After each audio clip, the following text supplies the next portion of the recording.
Hi all. Today, let's discuss the clinical importance of examining the hands, an essential part of the physical examination that often reveals clues to both local and systemic disease. For example, myotonic dystrophy causes a delay in muscle relaxation, so a patient may fail to release a hand grip. Neurological disorders can produce weakness, tremor, or muscle wasting, while deformities may point toward arthritic or nerve-related conditions. Always begin with inspection, then palpate gently to assess temperature, texture, and tenderness.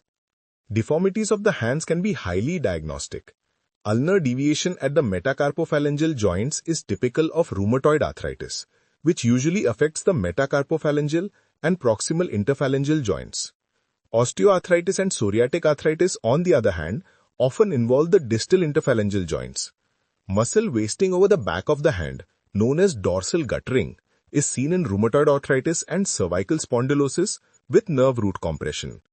In carpal tunnel syndrome, compression of the median nerve leads to thenar muscle wasting, while Dupuytren's contracture causes fixed flexion of the ring and little fingers due to thickening of the palmar fascia.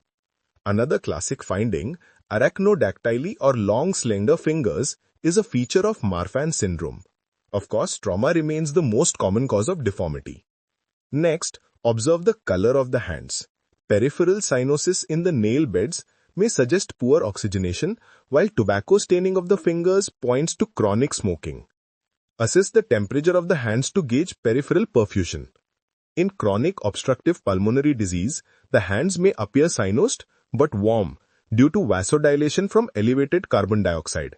In heart failure, they are typically cold and cyanosed from reduced cardiac output and vasoconstriction. But in high-output states like hyperthyroidism, they remain warm. Finally, inspect the skin for systemic clues.